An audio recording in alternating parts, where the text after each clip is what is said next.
दुनिया के सबसे मशहूर हीरो में से एक ऐसा हीरा जिसके लिए साम्राज्य टूटे, राजाओं की गर्दनें कटी और इतिहास की धारा बदल गई। ये कहानी है कोहिनूर की, जिसका मतलब है रोशनी का पहाड़।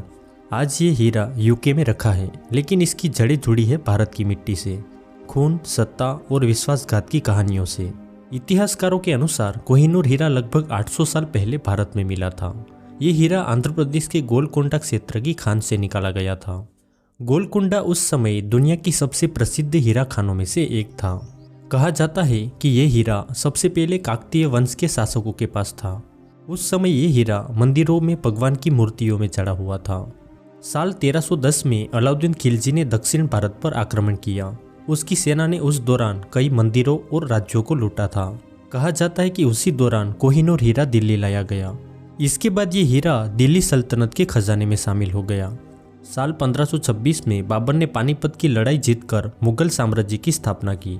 अपनी आत्मकथा बाबरनामा में बाबर ने एक बहुमूल्य हीरे का जिक्र किया है, जिसे कई इतिहासकार कोहिनूर मानते हैं। शाहजहां ने इसे अपने प्रसिद्ध सिंहासन पीकॉक थ्रोन में जुड़वाया था। कोहिनूर उस समय मुगल ताकत और वैभव का प्रतीक था। इसके बाद साल 1739 में फारस के शासक नादिर शाह ने भारत पर हमला किया, जिसमें उसने दिल्ली को बुरी तरह लूटा। जब नादिर शाह को यह हीरा मिला तो वो उसकी चमक देखकर बोला, कोह-ए-नूर, जिसका मतलब है रोशनी का पहाड़, और तभी से इसका नाम कोहिनूर पड़ा। नादिर शाह की हत्या के बाद ये हीरा उसके सेनापति अहमद शाह दुर्रानी के पास गया और फिर कई वर्षों तक ये अफगान शासकों के पास रहा।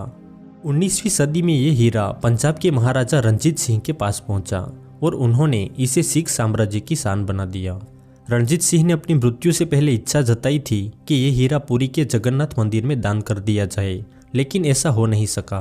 साल 1849 में अंग्रेजों ने पंजाब पर कब्जा कर लिया और सिर्फ 10 साल के महाराजा दिलीप सिंह को मजबूर किया गया कि वो कोहिनूर को ब्रिटिश ईस्ट इंडिया कंपनी को सौंप दें, और आखिरकार ये हीरा आधिकारिक रूप से ब्रिटेन भेज दिया गया।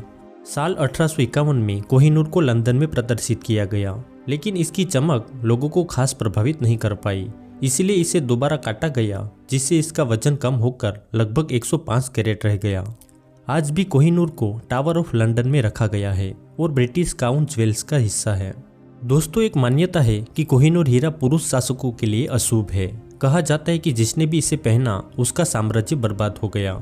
शायद इसी वजह से ब्रिटेन में इसे केवल रानी ही पहनती है, राजा नहीं। आज ये हीरा ब्रिटेन में है, लेकिन भारत आज भी कोहिनूर को अपनी धरोहर मानता है।